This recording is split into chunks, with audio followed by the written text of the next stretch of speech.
الحمد لله نحمده ونستعينه ونستغفره ونؤمن به ونتوكل عليه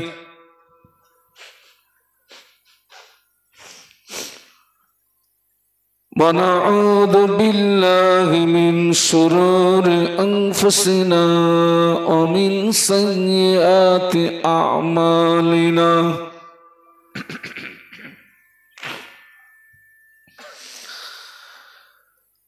من يهده الله فلا مضل له ومن يضلله فلا هادي له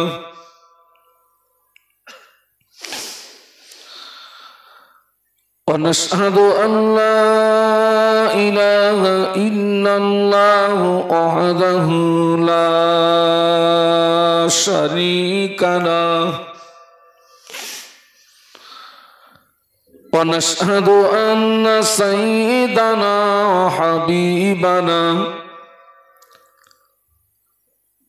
ومولانا محمدا عبده ورسوله صلى الله عليه وسلم وقال الله تعالى مخبرا وآمرا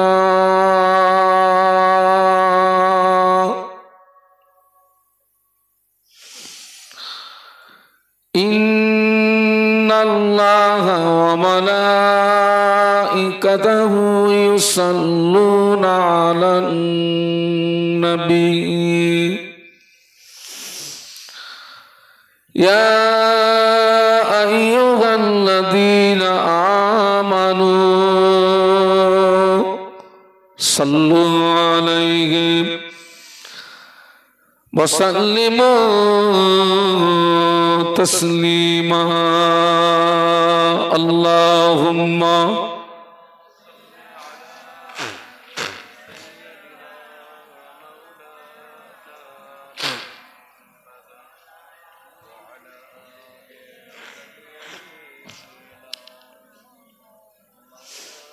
আমরা সংখ্যায় কম বলে ঘাবড়ানোর কোনো কারণ নেই।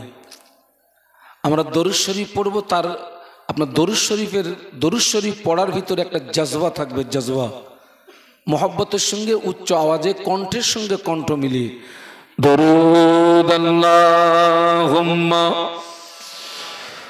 সাল্লি আলা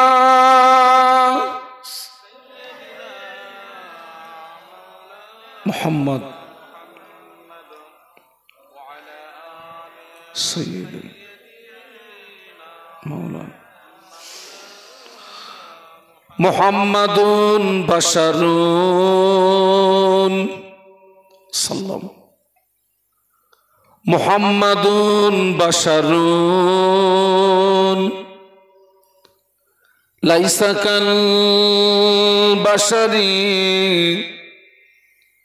ইয়াকুতুন হাজারুন লাইসা কাল হাজারি আল্লাহুম্মা সাল্লি আলা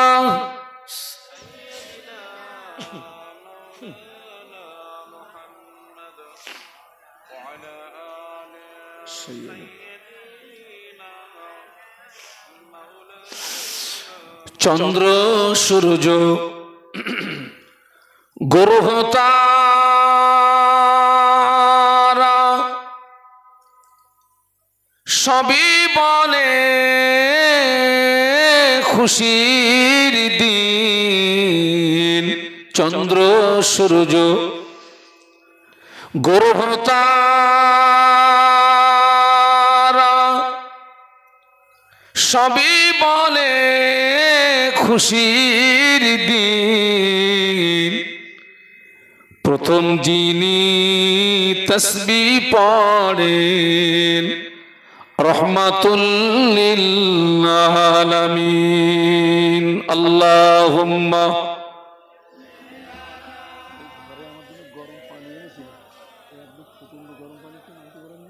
সর্দি অ্যাটাক করছে।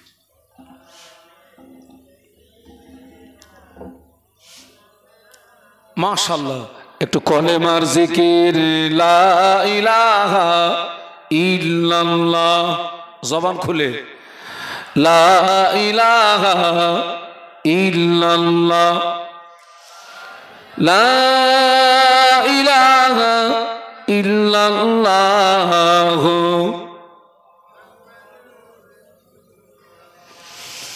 হর গেলমান সারা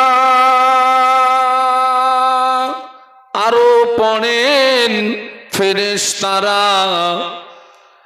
পড়িতে আছেন তারা, বলো লা ইলাহা ইল্লাল্লাহ, লা ইলাহা ইল্লাল্লাহ, লা ইলাহা ইল্লাল্লাহ,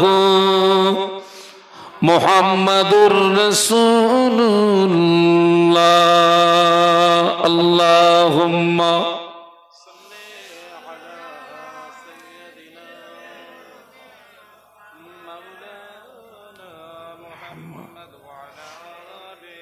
سيدنا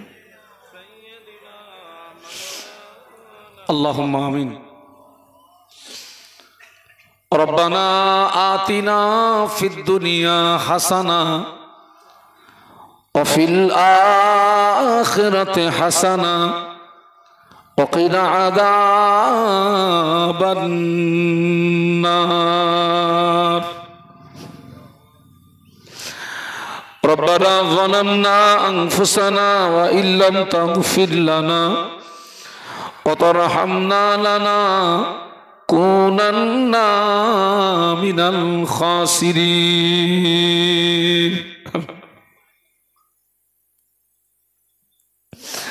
আল্লাহ, আমরা সকলে গুনাহগার, গুনাহ আমাদের বেশুমার।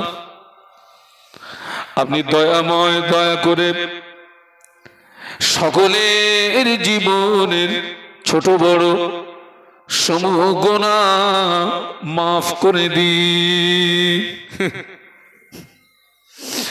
আল্লাহ, আপনি যদি আমাদের মাফ না করেন, আপনি যদি আমাদের ক্ষমা না করেন, নিশ্চয়ই আমরা ক্ষতিগ্রস্তদের দলভুক্ত হয়ে যাব। আপনার নাম রহমান, আপনার নাম রহিম, আপনার নাম গফুর, আপনার নাম গফফার। গফুর ও গফফার নামের উসিলায় আমাদের সবাইকে এই মুহূর্তে বেগুনাহ মাসুম বানিয়ে দিন।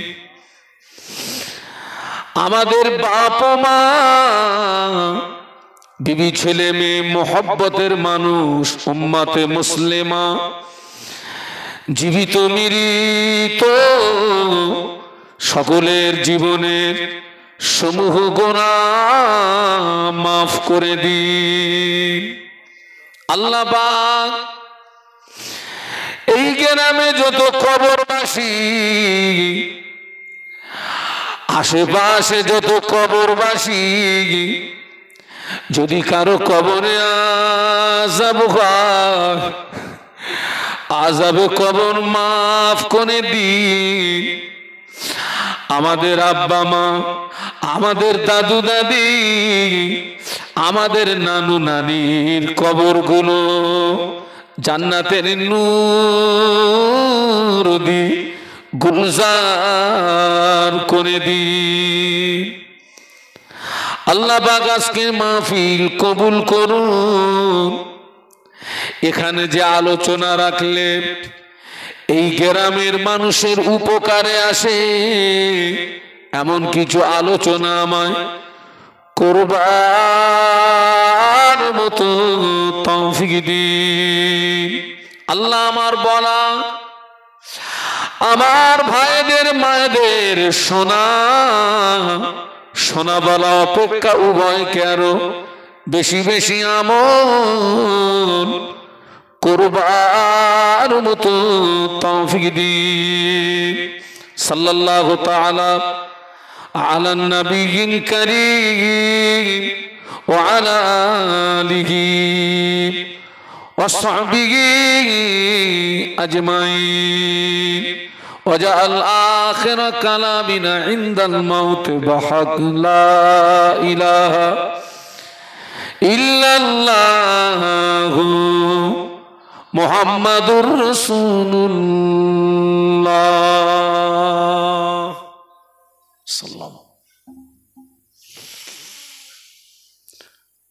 আম্মা বাদ فقد قال الله تعالى في كلامه المجيد والفرقان الحميد بسم الله الرحمن الرحيم يا أيها الذين آمنوا قوا أنفسكم وأهليكم نارا قال رسول الله صلى الله عليه وسلم ألا كلكم راعٍ وكلكم مسؤول عن رعيته أو كما قال عليه الصلاة والسلام না খুব সর্দি লেগেছে। সম্মানীয় আপনাদের মসজিদের যোগ্য ইমাম সাহেব, সম্মানীয় আজকের মাহফিলের নির্বাচিত সুযোগ্য সভাপতি সাহেব, সম্মানীয় ওলামা হযরত, সম্মুখে উপবিষ্ট ভদ্র মহোদয়গণ, পর্দার আড়ালে অবস্থিতা আম্মা এবং বোনেরা, আল্লাহ পাকের দরবারে অসংখ্য শুকরিয়া যিনি আমাদেরকে দয়া করে দিন ও শরীয়তের কিছু জ্ঞান অন্বেষণের উদ্দেশ্যে একটি মোতাবাররক মাহফিলে উপস্থিত হওয়ার তৌফিক দান করেছেন। সকলে কৃতজ্ঞতা প্রকাশে মহব্বতের সঙ্গে বলি আলহামদুলিল্লাহ।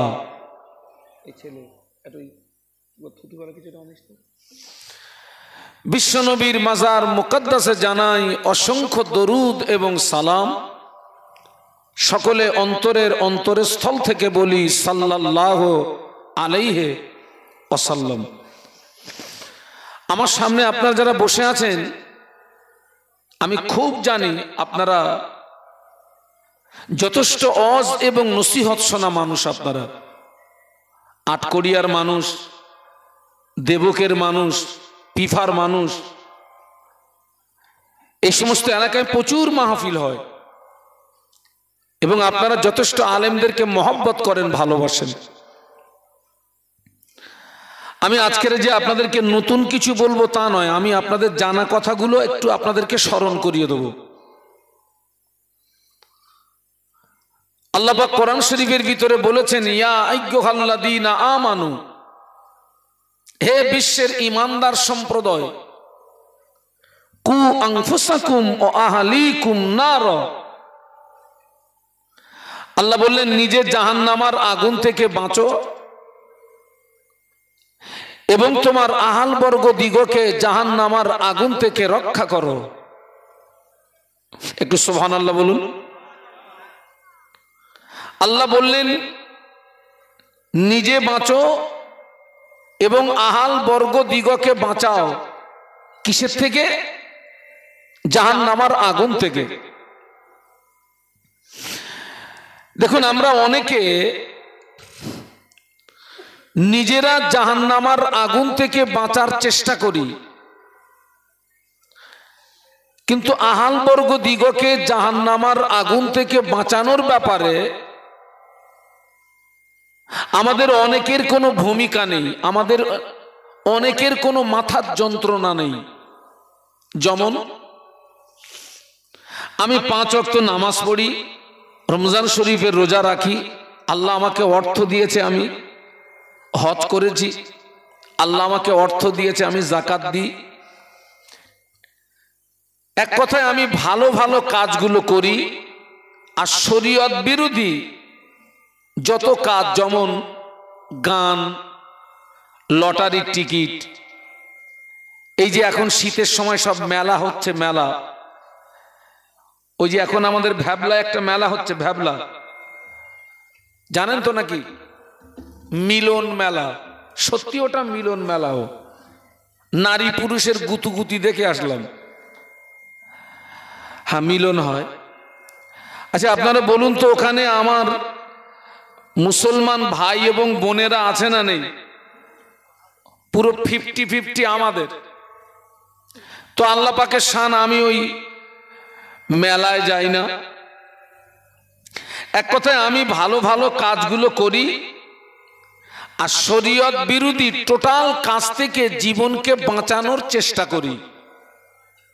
তার মানে আমি নিজেকে নিজে জাহান্নামার আগুন থেকে বাঁচানোর ব্যাপারে সচেতন। আমার কথা বুঝতে পারছেন তো নাকি? কিন্তু আমার ছেলে, আমার মেয়ে, আমার স্ত্রী, এই তিনটের একটাও নামাজের ধার ধারে না। আমার স্ত্রী পর্দা করে না, আমার শেয়ানা মেয়ে পর্দা করে না, আমার ছেলেটা দিনের অধিকাংশ সময় তাসের আড্ডায় কাটিয়ে দেয়, আমার স্ত্রী মেলায় যায়, আমার শেয়ানা মেয়েটা মেলায় যায়। তারা যে এই শরীয়ত বিরোধী কাজগুলো করে এবং শরীয়তের যে হুকুম, নামাজ, রোজা, এই সমস্ত জিনিসগুলো, এক কথায় তারা ভালো কাজগুলো করে না, আর শরীয়ত বিরোধী কাজ থেকে তারা জীবনকে বাঁচায় না। আমি আমার স্ত্রীকে, ছেলেকে, মেয়েকে আমি নামাজের কথা বলি না, এক কথায় ভালো কাজের আদেশ করি না। তারা যে শরীয়ত বিরোধী কাজের সঙ্গে সম্পর্ক, আমি তাদের ওই অন্যায়ের প্রতিবাদটুকু করি না। এক কথায় আহালবর্গ সম্পর্কে আমার কোনো মাথার, বলুন, যন্ত্রণা নেই। আমি নিজেকে নিয়েই ব্যস্ত। আপনারা শিক্ষিত মানুষ, আপনাদেরকে জিজ্ঞাসা করছি, বলুন তো ভাই, আমার জন্য জান্নাত পাওয়াটা সহজ না কঠিন?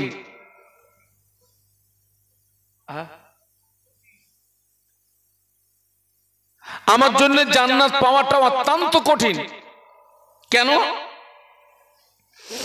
কিয়ামতের ময়দানে আমার স্ত্রী সম্পর্কে আমাকে প্রশ্ন করা হবে, আমার ছেলে সম্পর্কে আমাকে প্রশ্ন করা হবে, আমার মেয়ে সম্পর্কে আমাকে প্রশ্ন করা হবে। আমি যদি সেখানে যোগ্য জবাব দিতে পারি, আমার নসিব ভালো। যোগ্য জবাব যদি না দিতে পারি, আমার রব আমাকে পাকড়াও করবে। কারণ আল্লাহ রসুল বলেছেন, আলা কুল্লুকুম রাঈন, বিশ্বনবী বললেন, সাবধান হয়ে যাও, তোমরা সকলে এক একজন রাখাল সদৃশ। ওয়াকুল্লুকুম মাসউলুন আন রাঈয়াতিহি, বিশ্বনবী বললেন, ওই রাখালের অধীনস্থ যারা, কিয়ামতের ময়দানে তাদের ব্যাপারে জবাবদিহি করা লাগবে। এই হাদিসের ব্যাখ্যা হলো, আল্লাহ রসুল যে বললেন তোমরা সকলে এক একজন রাখাল, এই হাদিসের ব্যাখ্যা হলো, আমি এই চেয়ারে যতক্ষণ থাকবো আমি আপনাদের রাখাল, আমার দায়িত্ব আছে। আমি এই চেয়ারে যতক্ষণ থাকবো আমার দায়িত্ব হচ্ছে তা'মুরুনা বিল মা'রুফি ওয়া তানহাউনা আনিল মুনকার। আমাকে যেমন সৎ কাজের আদেশ করতে হবে, ঠিক তার পাশাপাশি আমাকে অসৎ কাজের, বলুন, কথা বলুন। তো আমি যেমন আপনাদের রাখাল, এই মসজিদের ইমাম যিনি, তিনি হচ্ছেন ওই মসজিদের মুসল্লি দিগের রাখাল। ইমাম সাহেবের দায়িত্ব আছে না নেই? এই গ্রামের মেম্বার যিনি, তিনি হলেন এই গ্রামের জনগণের রাখাল। মেম্বার সাহেবের দায়িত্ব আছে না নেই? বাড়ির গার্জিয়ান যিনি, তিনি হচ্ছেন ওই বাড়ির সদস্যদিগের রাখাল। আপনারা বিশ্বাস করুন, আজকের বক্তা যদি বক্তার যথাযথ দায়িত্ব পালন করতেন, মেম্বার যদি মেম্বারের যথাযথ দায়িত্ব পালন করতেন, মাস্টার যদি মাস্টারের দায়িত্ব পালন করতেন, ডাক্তার যদি ডাক্তারের দায়িত্ব পালন করতেন, বাড়ির গার্জিয়ান যিনি তিনি যদি তানার অধীনস্থদের সম্পর্কে যথাযথ দায়িত্ব পালন করতেন, আমার দৃষ্টিতে লক্ষ টাকা খরচ করে মাহফিল দেওয়ার তুলনায় সমাজ আরো বেশি উপকৃত হতো। ঠিক না ভুল?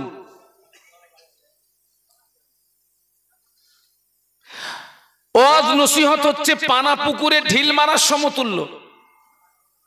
আপনারা মনে করুন এটা একটা পানা পুকুর, আমার আগের বক্তা 1-1.5 ঘন্টা ঢিল মেরেছেন, আমি 1-1.5 ঘন্টা মারব, তারপরে আমার মাওলানা ভাই মাহবুব ভাই আসবেন, তিনি আখেরি মোনাজাত করবেন, তিনি কিছুক্ষণ ঢিল মারবেন। এই তিনজন যতক্ষণ ঢিল মারছি, অটোমেটিক পানা পুকুরে যেখানে ঢিল পড়ে ওই জায়গাটায় পানা আসতে পারে না। কিন্তু ঢিল মারা যখনই বন্ধ হবে, 2-10 মিনিট 20 মিনিট আধ ঘন্টা সময় নিলেও ওই পানা আবার পূর্বের হালে ফিরে আসবে। কোরআন শরীফের উপরে আমল করবে কি শুধু আলেম সম্প্রদায়? কোরআন শরীফের উপরে আমল করবে কি শুধু মসজিদের ইমাম সম্প্রদায়? না, কোরআনের উপরে আমল করতে হবে আমাদের প্রত্যেকেরই। আরে ভাই কথা বলতে হবে তো। তাহলে এই ঢিল মারার দায়িত্বটা কি শুধু আমাদের? না, এই ঢিল মারার দায়িত্বটা অধিকাংশ জনগণের উপরে বর্তায় না বর্তায় না? অধিকাংশ জনগণ এই ঢিল মারার দায়িত্ব পালন করেন না বলেই সমাজ পদস্খলন হওয়ার 1 নাম্বার কারণ। আপনি জেনে রাখবেন, তাম পৃথিবীর জমিনে আল্লাহ পাক যত নবী রসুল পাঠিয়েছেন, কোন নবী এবং রসুলকে আল্লাহ পৃথিবীর জমিনে অনার্থক পাঠাননি। প্রত্যেকটা নবী রসুলের উপরে আল্লাহ পাক দায়িত্ব দিয়ে পাঠিয়েছেন। একটু সুবহানাল্লাহ বলুন। নবীদের দায়িত্ব কি? নবীদের দায়িত্ব হলো, আল্লাহ যে যুগে যে নবীকে পাঠিয়েছেন সেই নবীর 1 নাম্বার দায়িত্ব হচ্ছে সেই যুগের মানুষের কাছে আল্লাহ পাকের একাত্মবাদের দাওয়াত পৌঁছে দেওয়া। একটু সুবহানাল্লাহ বলুন। আর এই দায়িত্ব পালন করতে গিয়ে আল্লাহ পাকের নবী রাসূলগণ তাদেরকে সমাজের মানুষের কাছে মার খেতে হয়েছে, গায়ের রক্ত দিতে হয়েছে, চোখের পানি দিতে হয়েছে। অনেক নবীকে তার জন্মভূমি ছেড়ে দিতে হয়েছে। কিন্তু আল্লাহর পয়গম্বরগণ মার খেয়েছেন, গায়ের রক্ত দিয়েছেন, চোখের পানি দিয়েছেন, জন্মভূমি ছেড়ে দিয়েছেন। তথাপিও আল্লাহর নবী রাসূলগণ আল্লাহ দিত দায়িত্ব থেকে সরিষা দানা পরিমাণে দূরে সরে যাননি। একটু জোরে বলুন, একটু মহব্বতে বলুন। এবং জানবেন, তাম পৃথিবীর জমিনে যত নবী রাসূল এসেছেন, সব নবীদের দাওয়াত ছিল একটা। আমার দিকে তাকান, সব নবীদের দাওয়াত কি বলেছি? একটাই দাওয়াত। সব নবীর দাওয়াত এক। বলুন তো সেটা কি? লা ইলাহা ইল্লাল্লাহ। সব নবীর দাওয়াত। আল্লাহ নবী ইব্রাহিম খলিলুল্লাহ দাওয়াত দিয়েছিলেন, কওমের মানুষেরা পড়ে নাও লা ইলাহা ইল্লাল্লাহ। ইব্রাহিম খলিলুল্লাহ।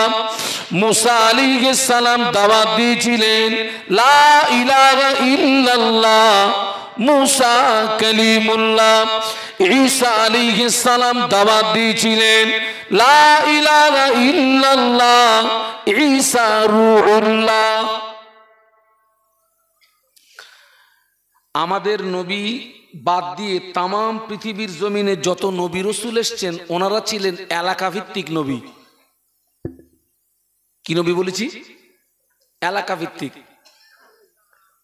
কোন নবী একটা এলাকার নবী, কোন নবী একটা গোত্রের নবী, কোন নবী কয়েকজন ব্যক্তির নবী। কিন্তু আমরা যে নবীর উম্মত, আমাদের নবী এলাকা ভিত্তিক নবী নন, গোত্র ভিত্তিক নবী নন, ব্যক্তি বিশেষ নবী নন, আমাদের নবী হলেন সমগ্র মানব জাতের নবী।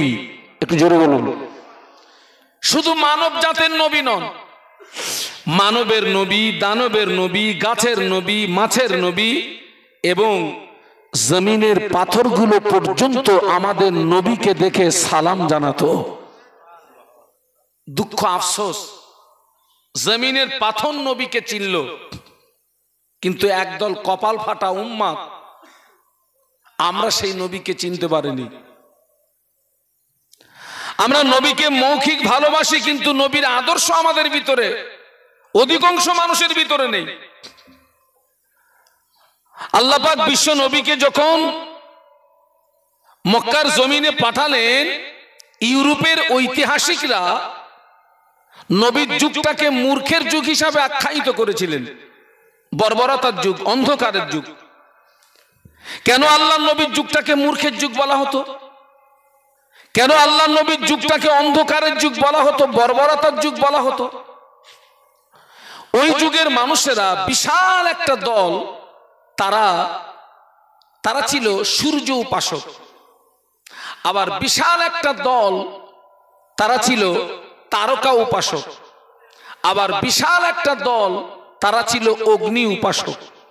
সব কোরআন শরীফে বিদ্যমান। কারো স্রষ্টা সূর্য, কারো স্রষ্টা তারকা, কারো স্রষ্টা আগুন। আবার বিশাল একটা দল তারা সুদের ভিতরে ডুবেছিল, মদের ভিতরে ডুবেছিল, জেনার ভিতরে ডুবেছিল এবং অধিকাংশ কাফেররা তাদের জীবিত কন্যা সন্তানগুলোকে কি করত? নিজে হাতে পুঁতে দিত। আল্লাহ কোরআন শরীফের মধ্যে বলেছেন, বিআইগে দামবিন কুতিলাত, কোন অপরাধীদেরকে মারলি। ঠিক এই রকম পরিস্থিতিতে আল্লাহ আমাদের নবীকে পৃথিবীর জমিনে পাঠালেন। আল্লাহ নবী মায়ের গর্ভে আব্বাকে হারালেন, 6 বছর বয়সে মাকে হারালেন, 8 বছর বয়সে দাদুকে হারালেন। বিশ্বনবীর দেখাশোনার দায়িত্ব নিলেন চাচা আবু তলেব।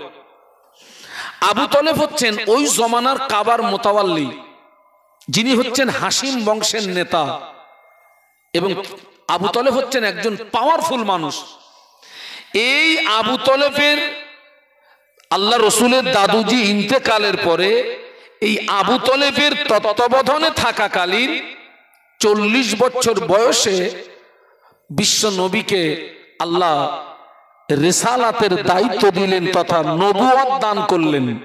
একটু বলুন সুবহানাল্লাহ। নবুয়ত প্রাপ্তির আগ পর্যন্ত বিশ্ব নবী ছিলেন হুকমান নবী, আর নবুয়ত প্রাপ্তির পর থেকে তিনি হচ্ছেন হাকিকাতান নবী। আল্লাহু আকবার। আল্লাহ রসুল কিন্তু দায়িত্ব পেয়ে আর তিনি বসে থাকলেন না। তিনি 3 বছর গোপনে গোপনে আত্মীয় স্বজন বন্ধু বান্ধবের কাছে দাওয়াত পৌঁছে দিলেন। একটু সুবহানাল্লাহ বলবেন না? রিসালাতের দায়িত্ব পেয়ে তিনি বসে থাকলেন না। 3 বছর গোপনে গোপনে আত্মীয় স্বজন বন্ধু বান্ধবের কাছে দাওয়াত পৌঁছে দিলেন। 3 বছর পরে তিনি প্রকাশ্য ময়দানে নামলেন। পড়ে নাও লা ইলাহা ইল্লাল্লাহ মুহাম্মাদুর, একটু বলুন না সবাই, মুহাম্মাদুর রাসূলুল্লাহ বলুন সাল্লাল্লাহু আলাইহি ওয়াসাল্লাম। বাবা, এই লা ইলাহা ইল্লাল্লাহ পর্যন্ত বাংলা মানে কি? আমি আপনাদেরকে কিছু কথা জিজ্ঞাসা করবো, অসুবিধা নেই তো?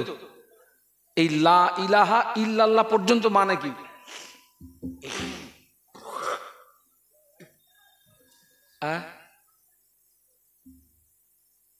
সে কি?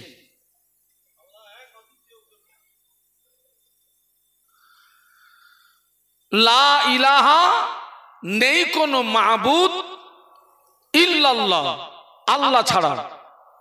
এক কথায় আল্লাহ ছাড়া কোনো মাবুদ নাই, কোনো উপাস্য নাই, কোনো আইনদাতা নাই, কোনো বিধানদাতা নাই, কোনো হুকুমদাতা নাই।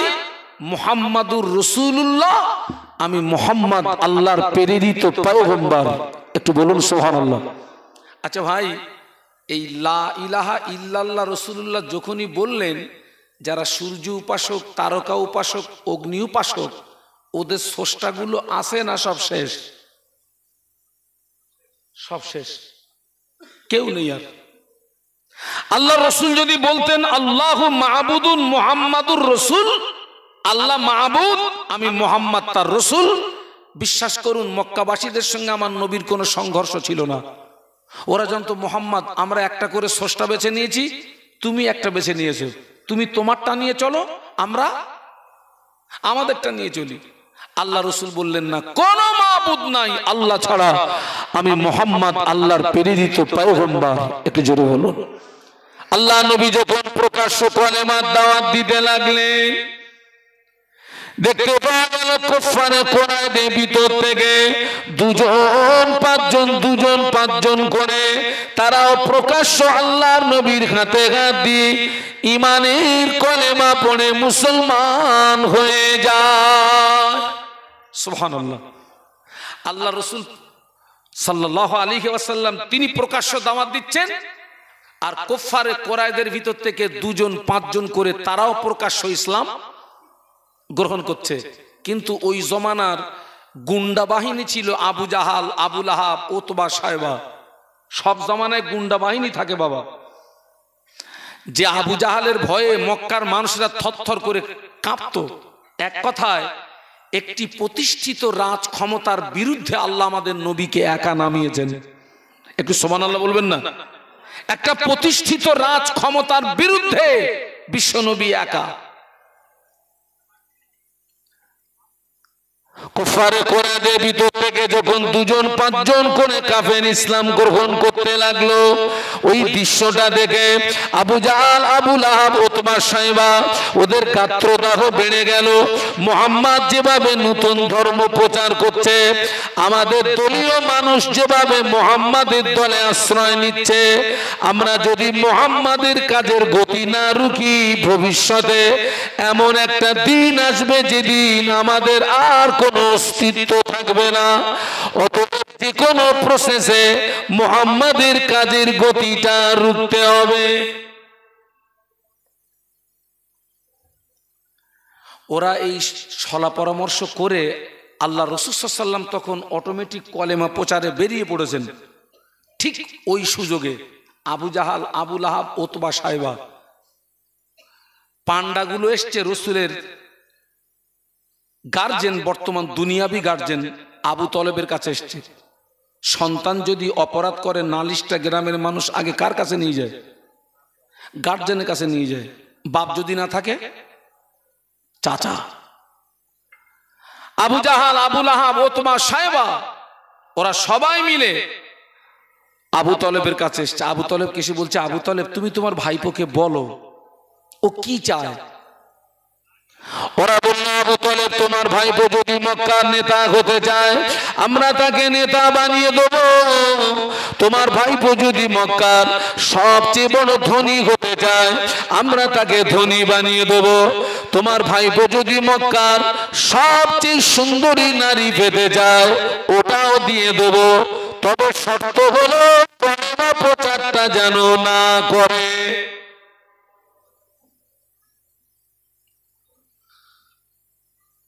আল্লাহ রাসূল সাল্লাল্লাহু আলাইহি ওয়াসাল্লাম তো আল্লাহর দেওয়া দায়িত্ব পালন করছিলেন। সেই আল্লাহর দেওয়া দায়িত্ব থেকে এড়িয়ে রাখার জন্য কাফেররা অফার দিচ্ছে কটা? তিনটে। বর্তমান দুনিয়াও কিন্তু ওই তিনটে বিষয়ের উপরে চলছে। আজকে আপনারা লক্ষ্য করুন, এই তামাম পৃথিবীর জমিনে মারামারি, কাটাকাটি, হিংসা, বিদ্বেষ, আপনার খুনোখুনি কিসের জন্য? ওই তিনটে বিষয়ের জন্য। আমি নেতা হব, আমি ধনী হব, আর রাত্রিরে যদি সুন্দরী নারী পাই তো আবার কি চাই। ঠিক সেই তিনটে টোপ দিল, দিয়ে বলল, আবু তলেব তোমার ভাইপো আমাদের দেওয়া দাবি মেনে নিয়ে নতুন ধর্ম প্রচার বন্ধ করে তো ভালো, যদি না করে আমরা তোমাকে হুঁশিয়ারি করছি আজকের থেকে তোমার ভাইপোকে আর জায়গা দিতে পারবে না। যদি দাও তাহলে আমরা তোমার বিরুদ্ধে যুদ্ধ ঘোষণা করব। আবু তলেব বিশ্ব নবীকে জায়গা দিয়ে এখন উভয় সংকটে। ভাই আবু তলেব কাবার মোতাওয়াল্লি হাসিম বংশের নেতা ঠিকই আছে, কিন্তু সমাজ বলে একটা কথা আছে, তো টোটাল সমাজ তো আবু তলেবের বিরুদ্ধে চলে যাচ্ছে। আবু তলেবের ভয় লাগবে না? লাগবে না? ওরা আবু তলেবকে হুইপ জারি করে বাড়িতে গিয়ে অঙ্ক কষছে, আবু তলেবকে যা বলে এসেছি সিদ্ধান্ত একটা নিতে হবে। আল্লাহ নবী কলেমা প্রচার করে বাড়ি ফিরলেন। আবু তলেব একটা নির্জন কক্ষে আল্লাহ নবীকে ডেকে নিয়ে বলেছিলেন, বাবা মোহাম্মদ, তোমার জন্য খুশির সংবাদ। আল্লাহ নবী মনে করলেন কোন কাফের মনে হয় ইসলাম গ্রহণ করেছে। বাবাজি, একটা কাফের যদি ইসলাম গ্রহণ করত, আল্লাহ নবীর বুকটা যেন 50 হাতের মতো লম্বা হয়ে যেত। একটা কাফের ইসলাম গ্রহণ করলেন, নবীর মনটা আনন্দে ভরে উঠত। চাচা যান, কি খুশির সংবাদ!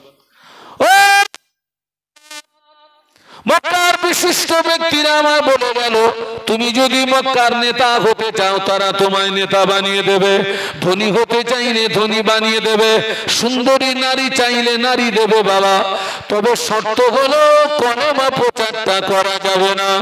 আল্লাহ নবী ওই দিন বলেছিলেন, চাচা যান, আপনি ওদেরকে বলে দেন, যদি ওদের দ্বারাতে সম্ভব নয়, ওরা যদি আমার এক হাতে আসমানের চাঁদ এনে দেয়, অপর হাতে যদি আসমানের সূর্য এনে দেয়, তথাপিও মোহাম্মদ আল্লাহর দেওয়া দায়িত্ব প্রচারটা বন্ধ করতে পারবে না। এত আপ ডাউন হচ্ছে কেন বলতো?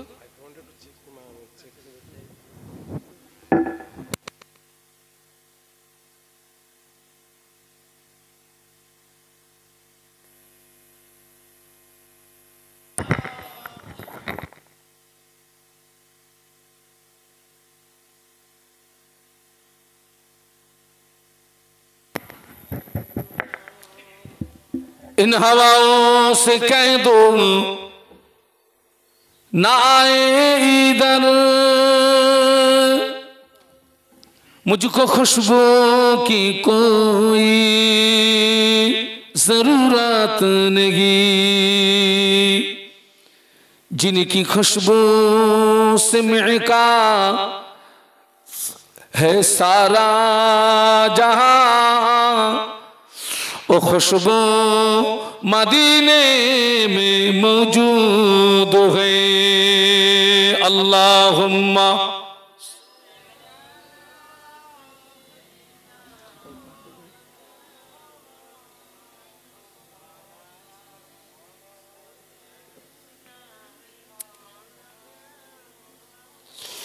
সকলে একটু জবান খুলে বলি আল্লাহু আকবার, আর একটু মহব্বতের সঙ্গে বলি।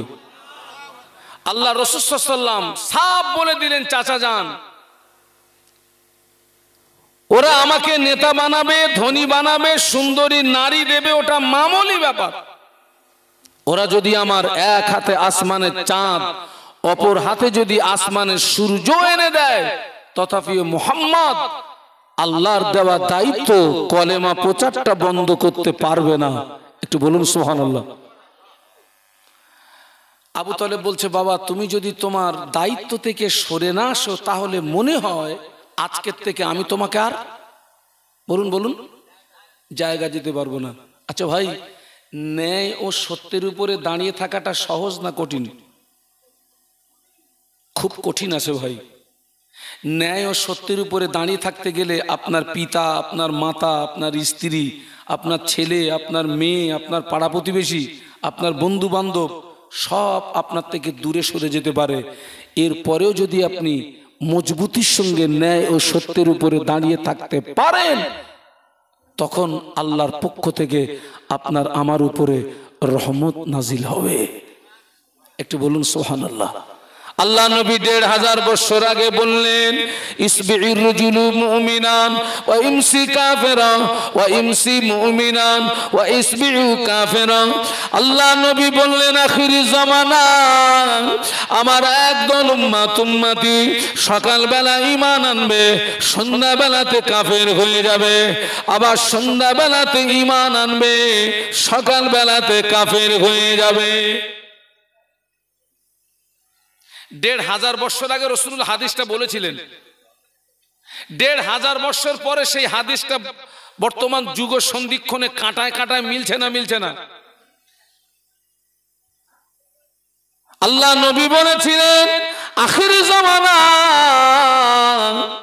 হাতের তালুতে আগুন রাখা যত না কষ্ট হবে, আমি আল্লাহ নবী বলছি তার চেয়ে আরো বেশি কষ্ট হবে ঈমান নিয়ে বেঁচে থাকা। এখান থেকে 20 বছর 30 বছর আগে অধিকাংশ মসজিদ ছিল কাঁচা, কিন্তু মুসল্লিদের ঈমান ছিল পাকা। একটু সুবহানাল্লাহ বলা যাবে? আর একটু মহব্বতে বলুন। আর এখন অধিকাংশ মসজিদ পাকা হয়ে গিয়েছে, আর অধিকাংশ মুসল্লিদের ঈমান দুর্বল হয়ে গিয়েছে। মানেন না? মানেন না? আপনারা ফুরফুরা শরীফে যান?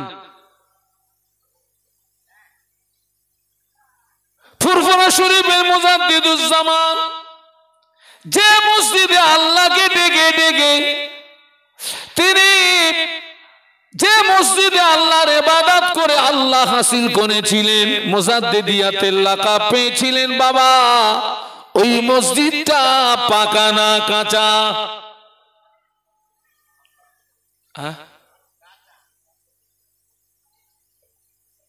মূল মসজিদটা হচ্ছে কাঁচা, বাইরে যেটা বাড়ানো ওটা। আমাদের ছেলেরা তো ফুরফুরায় গিয়েও নামাজ পড়ে না। তা আমি অনেককে বলেছি, খোকা তুই তোর দুটো পায়ে ধরে বলতেছি তোর নামাজ পড়তে হবে না, অন্তত তুই ওই মুজাদ্দিদে জামানের ওই মাটির মসজিদ থেকে একটু ঘুরে আসিস। কাঁচা মসজিদে তিনি আল্লাহ হাসিল করে ফেললেন, কাঁচা মসজিদে তিনি মুজাদ্দিদিয়াতে লাকাব পেয়ে গেলেন। আর এখন অধিকাংশ মসজিদে এসি লাগিয়ে আল্লাহ পাওয়া যায় না। অধিকাংশ মসজিদ এখন সব কি হয়ে গেছে বাবা? এসি। আরে আমি এমনও মাহফিল করেছি, আমি তো কালকের ছেলে,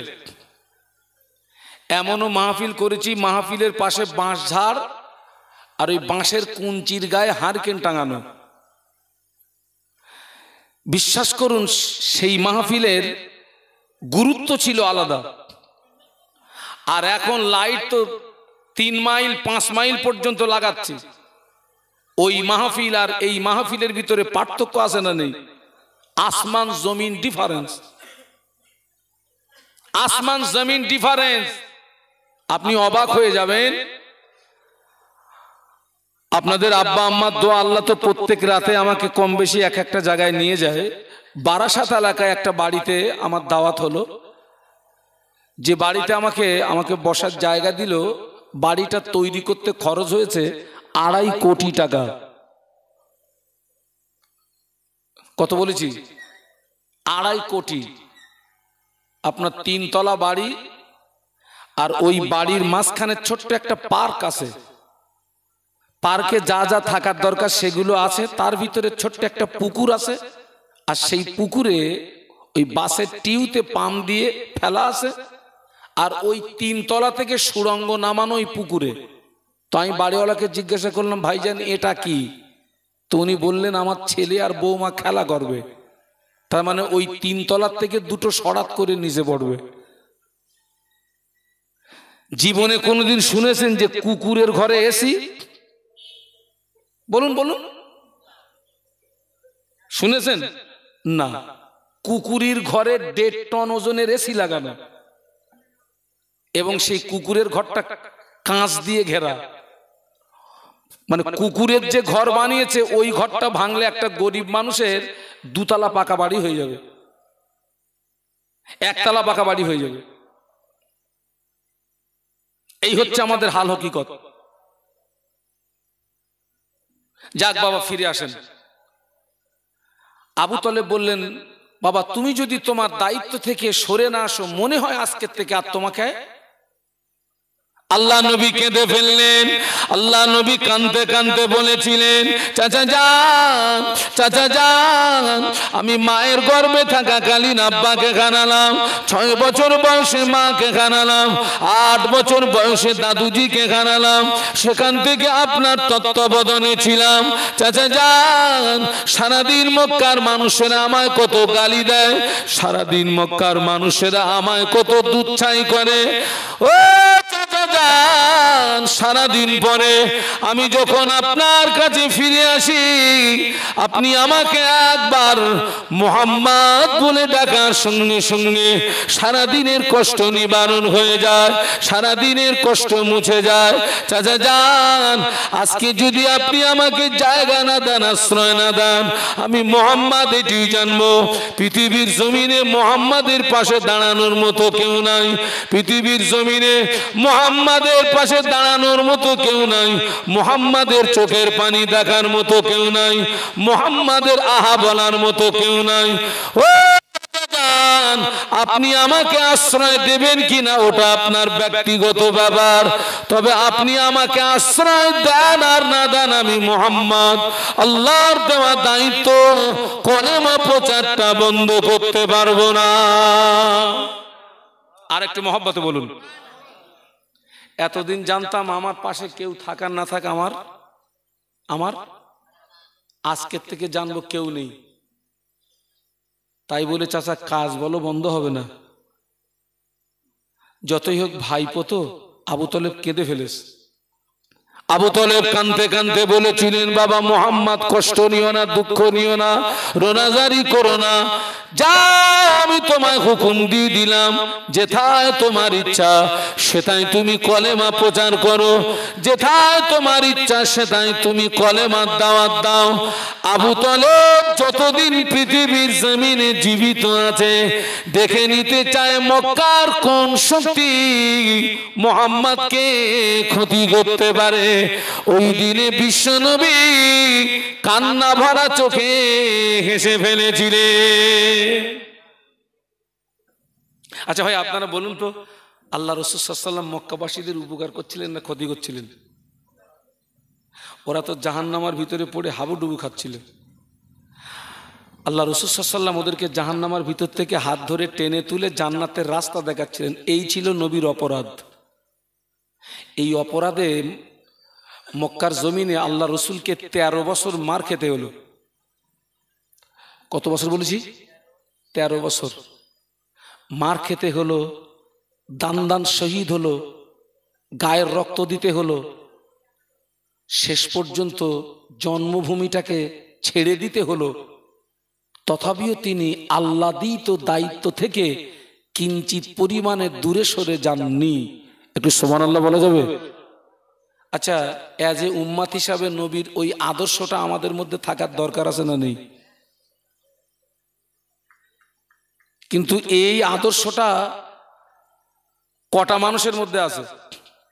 আমরা অধিকাংশ মানুষ, আমরা কিন্তু নবীকে ভালোবাসি মৌখিক, প্র্যাকটিক্যালে কম। আল্লাহ নবী সাহাবী আল্লাহ নবীকে জিজ্ঞাসা করেছিলেন, ইয়া রাসূলুল্লাহ, হাবিবাল্লাহ, মাতা কিয়ামত কবে হবে? একজন সাহাবী নবীকে জিজ্ঞাসা করলেন। ও আল্লাহ নবী ওই সাহাবীকে ঘুরিয়ে জিজ্ঞাসা করেছিলেন, বাবা সাহাবী, তুমি কিয়ামতের সংবাদ নিচ্ছ, কিয়ামতের খবর নিচ্ছ, কিয়ামতের জন্য কি অর্জন করেছো বলো, কিয়ামতের জন্য কি সঞ্চয় করেছো বলো। ওই সাহাবী জবাব দিয়েছিলেন, ইয়া রাসূলুল্লাহ, আমি কিয়ামতের জন্য কিছুই অর্জন করতে পারিনি, আমি কিয়ামতের জন্য কিছুই সঞ্চয় করতে পারিনি, তবে আমি আল্লাহ আল্লাহর রসুলকে ভালোবেসেছি। আল্লাহ নবী বলেছিলেন, ও সাহাবী, তোমার দাবি যদি সত্য হয়, কিয়ামতের ময়দানে ওই দাবি তোমাকে নাজাত করিয়ে দেবে। আল্লাহ নবী বললেন, তোমার দাবি যদি কি হয়? দাবি সত্য হয়। তার মানে আমরা যে নবীকে ভালোবাসি, এই ভালোবাসার সত্যতা প্রমাণ করাতে হবে। তারপরে আপনি নবী পাবেন, তারপরে আপনি রব পাবেন, তারপরে আপনি নাজাত পাবেন, তারপরে আল্লাহর রহমত হলে কি পাবেন? জান্নাত পাবেন। আমাদের ধান্দা হলো চাচা আপন পরাণ, এটা সম্পূর্ণ কোরআন হাদিস বিরোধী কথা। কোরআন বলছে নিজে বাঁচো, অপরকে বাঁচাও, এটা কোরআনের ঘোষণা। আপনি দেখেন, আমি মাযহাবগত দিক দিয়ে হানফি মযহাবের মানুষ, আমি সিলসিলাগত দিক দিয়ে ফুরফুরা শরীফের মুজাদ্দিদুজ্জামান আমির শরিয়ত কুতুবুল আলম দাদা হুজুর পীর কেবলা রহমাতুল্লাহ আলাইহির সিলসিলার একজন নগণ্য খাদেম। আপনারা লক্ষ্য করেন, আল্লাহ পাক ফুরফুরা শরীফের মুজাদ্দিদুজ্জামানকে যখন এই বাংলার জমিনে পাঠিয়েছিলেন, এই বাংলার পরিস্থিতি ছিল, বাংলার মুসলমান লুঙ্গির বদলে ধুতি পরত, বাংলার মুসলমান মনসার ডালা দিত, বাংলার মুসলমান লক্ষ্মীর গলায় ধান দিত, বাংলার মুসলমান দরগা করে শিরিক করত, বাংলার মুসলমান মাথায় টুপি দিতে জানতো না, মুখে দাড়ি রাখতে জানতো না, মসজিদ চিনতো না, মাদ্রাসা চিনতো না। এইরকম করুণ পরিস্থিতিতে আল্লাহ পাক ফুরফুরা শরীফের মুজাদ্দিদুজ্জামানকে পাঠালেন।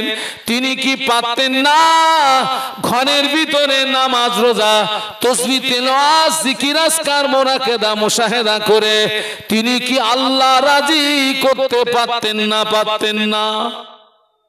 বলুন বলুন। তার জীবনটা ঘরের ভিতরে সীমাবদ্ধ রেখে আল্লাহর ইবাদত করে তিনি আল্লাহ হাসিল করতে পারতেন না? পারতেন না? তিনি কি তার জীবনটাকে ঘরের ভিতরে সীমাবদ্ধ রেখেছিলেন? না।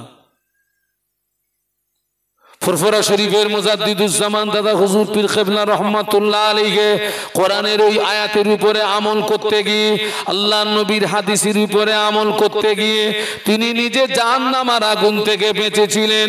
আহল বর্গ দিগকে জাহান্নামের আগুন থেকে বাঁচাতে গিয়ে তামিলনাড়ুর কন্যাকুমারী থেকে শুরু করে বাংলাদেশের বরিশাল, কোথায় তামিলনাড়ুর কন্যাকুমারী, কোথায় বাংলাদেশের বরিশাল, এই বিস্তীর্ণ এলাকা ব্যাপী কখনো পায়ে হেঁটে, কখনো গরুর গাড়ি চেপে, কখনো পালকি চেপে, কখনো পায়ে হেঁটে, কখনো গরুর গাড়ি, কখনো পালকিতে চেপে রাতের ঘুম হারাম করে গায়ের রক্ত পানি করে দুই হাত দিয়ে বাংলার জমিন থেকে তিনি শিরিক বেদাতকে উৎখাত করে এ বাংলাকে তিনি একটি গোলাপ ফুলের বাগান তৈরি করেছিলেন। আজ আমাদের মাথায় টুপি, আমাদের মুখে দাড়ি, আমরা মসজিদ চিনেছি, মাদ্রাসা চিনেছি, দ্বীন ইসলাম চিনেছি। এ অবদান হলো মুজাদ্দিদুজ্জামানের রেখে যাওয়া অবদান। এ অবদান হলো তার 5 কলিজার টুকরা দিগের রেখে যাওয়া অবদান। এ অবদান হলো তার প্রধানতম খলিফা আল্লামা রুহুল আমিন রহমাতুল্লাহ আলাইহির 2 হাত দিয়ে কিতাব, যে কিতাব লিখেছিলেন সেই কিতাবেরই অবদান। বলুন সুবহানাল্লাহ। তিনি নিজে বেঁচেছিলেন আহাল বর্গকে বাঁচাতে গিয়ে তামিলনাড়ুর কন্যাকুমারী থেকে বাংলাদেশের বরিশাল। বাবা কিসে কিসে বলেছি? পায়ে হেঁটে, গরুর গাড়ির পালকি।